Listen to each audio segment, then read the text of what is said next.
ఓం నమో నారాయణాయ.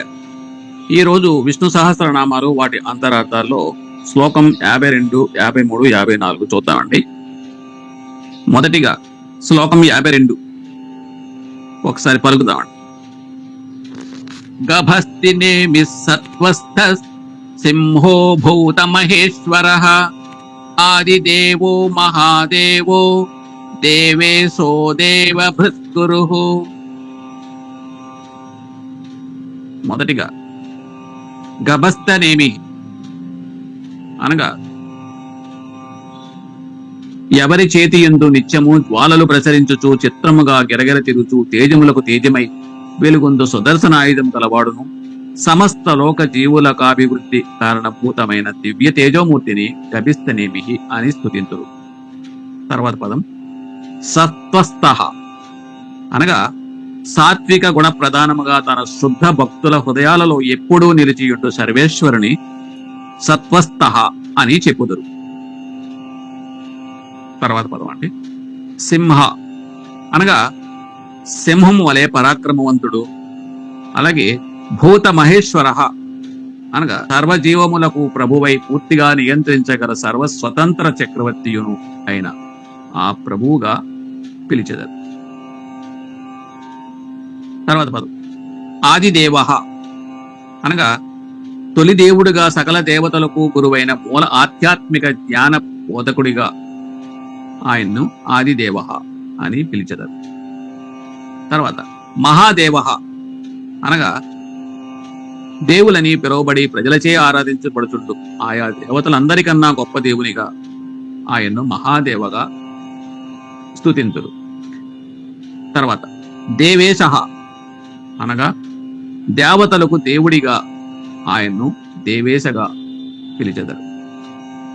తర్వాత పదం దేవభృత్గురు అనగా బ్రహ్మ శివుడు మొదలైన దేవతలందరికీ జ్ఞానాన్నిచ్చే బోధకుడు మరియు వారిని నియంత్రించే పూజనీయుడైన ఉత్తమ పురుషుని ప్రజలు దేవభృత్గురు అని సంబోధించి కొలుతురు.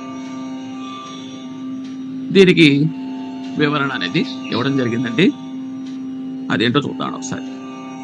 మానవ అస్తిత్వం ఒక సౌరమండలం అయితే మనలోని అనేక అవయవాలు, రక్తనాళాలు, నరాలు మరియు మెదడు అన్ని సౌరమండలంలోని గ్రహాలు మరియు ఉపగ్రహాలు.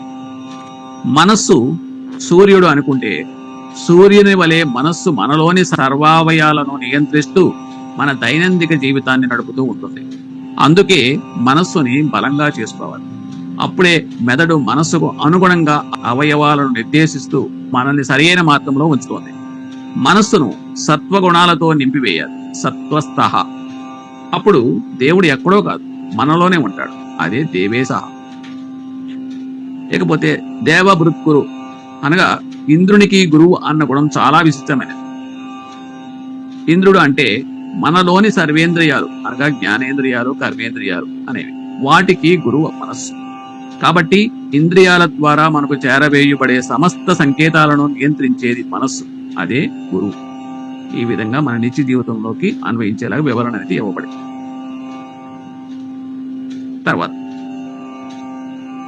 తర్వాత శ్లోకం 53 ఒకసారి పలుకుతామండి. ఉత్తరో గోపతి కోప్త జ్ఞానగమ్య పురాతన శరీరభూత భృత్భోక్త కపీంద్రో భూరి దక్షిణ. మొదటిగా ఉత్తరో గోపతిర్గోప్త అనగా అందరికంటే అధికుడైన వాడు ఉత్తర. గోవులకు ప్రభువు గోపతి మరియు అందరినీ రక్షించేవాడు గోప్త. ఈ విధంగా ఆయన్ను విభిన్న పేర్లతోటి పిలవడం అనేది జరిగింది. గోకులంలో గోవులను పాలించే గోపాలుడు సామాన్య బాలుడు కాదు. గోపీజనులను రక్షించే నోముల పంటగా భూమ్యాకాశాలను, పుణ్యపాపాలను, వాగ్విభూతిని కూడా పాలించిన గోపతి గుప్త రూపంలో ఉంటాడు. తర్వాత పదం జ్ఞానగమ్య పురాతన అనగా కేవలం జ్ఞానం వలనే తెలుసుకోగలం. పురాతనమైన పరాత్పరుడు సకల శరీరదారులను అనాది కాలం నుండి పోషించు ప్రభువుగాన పురాతనగా ఆయన్ను పిలిచెదరు. తర్వాత శరీరభూత భృత్ అనగా భౌతిక స్వరూపమును జీవంతో నింపి పోషించువాడు. అనగా పంచభూతములతో తయారు శరీరమును అందు పాళ్లుగా ఉన్న భూతములను విచిత్రంగా కలిపి పోషించు మహనీయుడు అని దీని అర్థం. తర్వాత పదం భోక్త, అనగా అనుభవించేవాడు. అనగా యజ్ఞ యాగ తపో దానాది క్రియలు తనకు సమర్పణముగా వించు వారి క్రియలను అనుభవించు యజ్ఞ పురుషుని భోక్త అని కొనియాడేది. తర్వాత పదం అండి కపీంద్ర, అనగా వానర సేవకు ప్రభువుగా శాఖామృగముల సాయంతో రావణాసురుని సంహరించడంలో రామచంద్రుని ఔదార్యం వ్యక్తమవుతుంది. తనకు సాధ్యం కాక కాదు, ఇతరులను తరింపజేయవలననే పిపాసతో కోదండపాణి కపి ఒంగవులను ఆశ్రయించాడు. అతని దాక్షిణ్యం అలాంటిది. ఎంత దక్షుడో అంత దక్షిణుడు. తర్వాత పదం అండి భూరి దక్షిణ, అనగా యజ్ఞ ఫలములను స్వీకరించేవాడు. యజ్ఞాది మహాకార్యములు చేయువారు ఎవనికి ప్రీతిగా విశేషముకు దక్షిణల నిత్తురో ఆయా దక్షిణల రూపంగా నిలిచి వారికి ముక్తినిచ్చు జగన్మూర్తిని భూరి దక్షిణ అని ప్రజలందరూ. దీనికి వివరణ అనేది కూడా ఇవ్వడం జరిగిందండి. అదేంటో చూద్దాం. మనం కేవలం కర్మలను నిర్వర్తించే కర్తలం మాత్రమే. మన చేత ఆ కర్మలను చేయించే శక్తి లేదా ప్రేరణ అన్నది మన ఊహకు అందని ఒక అతీత భావన. దానినే మనం దేవుడు అన్న రూపకల్పన చేసి పూజిస్తూ వచ్చాం. మనం చేసే ప్రతి పనికి ఒక ప్రేరణ ఉంటుంది బయట నుండి. అది మనల్ని ప్రభావితం చేసి మనలో ఒక సంకల్పాన్ని సృష్టిస్తుంది. ఉదాహరణగా చెప్పుకుంటే నేల మీద ప్రాకే పసివాడు నడిచే మనుషుల్ని చూసి ప్రభావితమై నడక నేర్చుకుంటాడు. అలా అతన్ని ప్రేరేపించే శక్తే దేవుడు. తర్వాత గో అంటే గోవులు. ఋగ్వేదంలో గోవులకు ఇచ్చిన ప్రాముఖ్యం ఏ ఇతర జంతువులకు ఇవ్వలేదు. ఆ గోవులను పాలించింది శ్రీకృష్ణుడు. గోవును వేదాలతో కూడా పోల్చారు. ఆ విధంగా గోపతి అంటే అత్యున్నత జ్ఞానానికి అధిపతి. అలాగే కపీంద్ర అంటే కపీంద్రుడు అంటే వానరులకు ప్రభు. అంటే శ్రీరాముడు వేదాలను అవపోసన పట్టినవాడు, ధర్మం తప్పనివాడు. ఆయనే దేవుడు. ఈ విధంగా వివిధ యుగాలలో శ్రీకృష్ణుడు శ్రీరాముడు యుగ పురుషులుగా అవతరించారు. కాన వారు అనుసరించిన ధర్మ మార్గాన్ని అనుసరించి జీవితాన్ని సఫలం చేసుకుంటే ఆ దేవుణ్ణి చేరినట్టే అని దీని సారాంశం. ఈ అతీత శక్తి అన్నది విశ్వ చైతన్యంలో ఒక అంతర్భాగం. ఇది సృష్టికి పూర్వమే ఉండి సృష్టికే కారణమైంది, అనగా పురాతన. ఈ శక్తి వల్లనే మనకు ఒక భౌతిక రూపం ఏర్పడింది. దాన్నే మనం శరీర భూత భృత్. ఇది అన్నింటికంటే ఉత్తమమైనది. అది ఉత్తర. ఆ శక్తే అందరినీ రక్షిస్తుంది, అనగా గోప్త. ఈ శక్తిని మనం కేవలం జ్ఞాన సమపార్జన ద్వారానే పొందడం, అనగా జ్ఞాన గమ్య. ఈ విధంగా మన నిత్య జీవితానికి అన్వయించడం అనేది జరిగింది. తర్వాత శ్లోకం అండి, శ్లోకం 54. ఒకసారి పలుకుతామండి. సోమపోమృతపస్సోమః పురుజిత్ పురుషత్తమః వినయోజయ సత్యసంధో దాసార్హ సాత్వతాం పతిః. మొదటిగా సోమపో అమృతపః సోమః అంటే సోమప అనగా సోమరసం.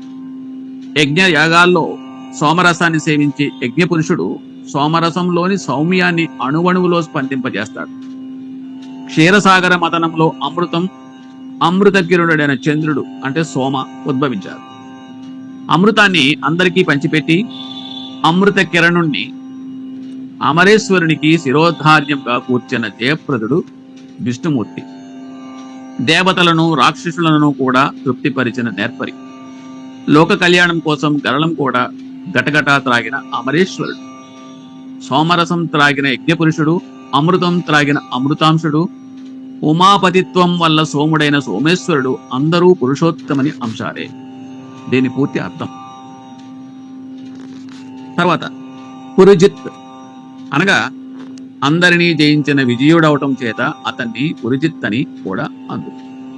తర్వాత పదం పురుషత్తమః అనగా సజ్జనులలో ఉత్తముడు, మహనీయుడు అవటం వల్ల పురుషోత్తముణ్ణి పురుషోత్తముడని కూడా అందుతుంది.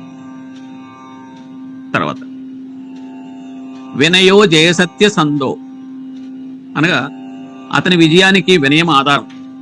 అలానే తనను పూజించు వారి పట్ల వినయాది గుణములు చూపించి వారికి ఆనందం కలిగించు వాడుకు మంత్రమూర్తిని వినయ అని కొనియాడుదు. వినయానికి సత్యం ఆధారం. ఈ జయ వినయాల వల్ల, సత్యనిష్ట వల్ల అతనికి పూజార్హత అనేది లభించింది. తర్వాత దాసార్హ సాత్వతాంపతి అనగా దాసరి అంటే దశార్హ కులంలో జన్మించిన పాండవుల అగ్రతాంబూలం అతనికే చెందింది. దాసార్హుడు పూజార్హుడు అవుతాడా అన్న ఆక్షేపణ రాను రాను దశార్హుడే పూజార్హుడనే సిద్ధాంతానికి కూడా దారితీసింది. దానాలను గ్రహించే దశార్హ జాతి పురుషోత్తముని పుట్టుకతో పూజ్యస్థానం వహించింది. అలానే సాత్వత తంత్రాన్ని అనుసరించే సాతాని జాతికి కూడా అధిపతి అయినాడు. బ్రహ్మ స్పర్శ చేత పామనుడు కూడా పావనుడవుతాడు అని దీని అర్థం. ఇకపోతే వివరణకు వస్తాయండి. ఏ విషయాన్నైనా క్షుణ్ణంగా పరిశీలించి విశ్లేషించి దాని సారం గ్రహించడమే సోమప అనే గుణానికి అర్థం. తొందరపాటు నిర్ణయాలు, అనాలోచితంగా తీసుకునేవి విపరీత పరిణామాలకు దారితీస్తాయన్నది ఈ శ్లోక సారాంశం. ఆ విధంగా సారము గ్రహించిన వాడు అమృతాన్ని గ్రహించినట్లే. అది అమృత. అటువంటి వ్యక్తి చంద్రుని వలె చల్లగా ఉంటాడు, అనగా సోమ. అతడు అందరినీ జయించి నాయకుడవుతాడు, అనగా పురుజిత్ పురుషోత్తమ. అటువంటి వ్యక్తి మాట తప్పడు, ఎందుకంటే ప్రతి అడుగు తూచి తూచి వేస్తాడు కాన సత్యసంధ. అలాగే సరైన పనులు చేస్తాడు కాబట్టి అందరికీ కావలసిన వాడు. ఆ విధంగా దాచారహ సాత్వతాంపతి. ఈ విధంగా మనకి నిత్య జీవితంలో అన్వయించి వివరణ అనేది ఇవ్వడం జరిగింది. ఈ విధంగా 3 శ్లోకాలు పూర్తయింది అండి. ఓం నమో నారాయణ.